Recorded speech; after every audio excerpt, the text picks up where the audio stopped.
ओम नमः शिवाय। भगवान शिव और माता पार्वती आप सभी की मनोकामनाओं को पूर्ण करें। जैसा कि आप सभी लोग जानते हैं कि हर माह 2 बार प्रदोष का व्रत पड़ता है, एक कृष्ण पक्ष की त्रयोदशी को और दूसरा शुक्ल पक्ष की त्रयोदशी को।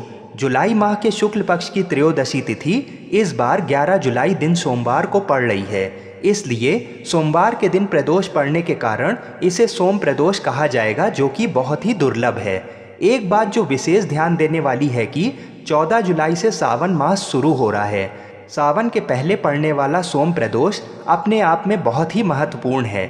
आज के इस वीडियो में हम आपको सोम प्रदोष की पौराणिक व्रत कथा को सुनाएंगे और व्रत कथा को सुनने के पहले काशी के पंचांग के अनुसार ये भी बताएंगे कि त्रयोदशी तिथि कितने बजे से लेकर कितने बजे तक है और पूजा के लिए शुभ मुहूर्त यानी कि प्रदोष काल शाम को कितने बजे से लेकर कितने बजे तक रहेगा। तो वीडियो को पूरा अवश्य देखिएगा। सोम प्रदोष का व्रत रखने से हमारी सभी मनोकामनाएं पूरी होती हैं। अगर किसी कारणवश हम व्रत ना रख पाएँ तो सोम प्रदोष की व्रत कथा सुनने और केवल भगवान शिव और माता पार्वती का दर्शन और पूजन कर लेने से भी हमें इस दिन का पूरा फल मिलता है। पुराणों के अनुसार एक प्रदोष व्रत करने का फल 2 गायों के दान के जितना होता है।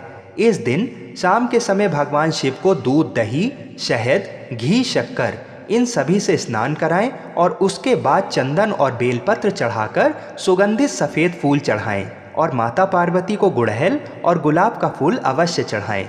इस दिन मन ही मन ओम नमः शिवाय मंत्र का जाप करते रहना चाहिए और हर तरह से क्रोध करने से बचना चाहिए। इस व्रत को करने से धन की कमी दूर होती है और घर में किसी प्रकार की भी बीमारियां अगर बनी हुई हैं तो वह दूर होती हैं और अविवाहित युवक युवतियों का जल्दी विवाह का योग बनता है। आइए अब जानते हैं कि त्रयोदशी तिथि कितने बजे से लेकर कितने बजे तक है।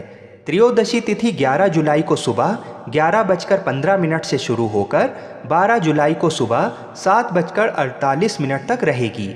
शाम के समय त्रयोदशी तिथि 11 तारीख को होने के कारण 11 जुलाई को ही प्रदोष का व्रत रखना सर्वोत्तम रहेगा।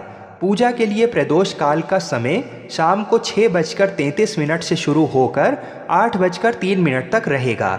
आइए भगवान शंकर पार्वती जी के चरणों का ध्यान करते हुए सोम प्रदोष की पौराणिक व्रत कथा को सुनते हैं। एक नगर में एक ब्राह्मणी रहती थी। उसके पति का स्वर्गवास हो गया था। उसका अब कोई आश्रयदाता नहीं था, इसलिए प्रातः होते ही वह अपने पुत्र के साथ भिक्षा मांगने निकल पड़ती थी। भिक्षाटन से ही वह स्वयं व पुत्र का पेट पालती थी।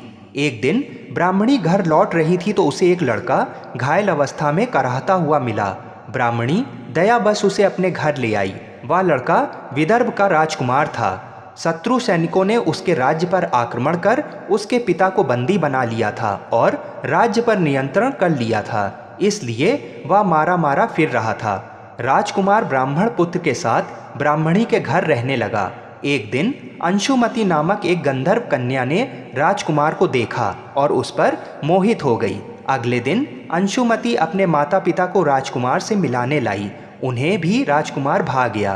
कुछ दिनों बाद अंशुमति के माता पिता को शंकर भगवान ने स्वप्न में आदेश दिया कि राजकुमार और अंशुमति का विवाह कर दिया जाए। उन्होंने वैसा ही किया। ब्राह्मणी प्रदोष व्रत करती थी। उसके व्रत के प्रभाव और गंधर्व राज की सेना की सहायता से राजकुमार ने विदर्भ से शत्रुओं को खदेड़ दिया और पिता के राज्य को पुनः प्राप्त कर आनंद पूर्वक रहने लगा।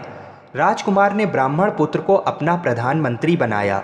ब्राह्मणी के प्रदोष व्रत के महात्म से जैसे राजकुमार और ब्राह्मण पुत्र के दिन फिरे, वैसे ही शंकर भगवान अपने दूसरों भक्तों के दिन भी फेरते रहें। बोलिए शंकर पार्वती भगवान की जय।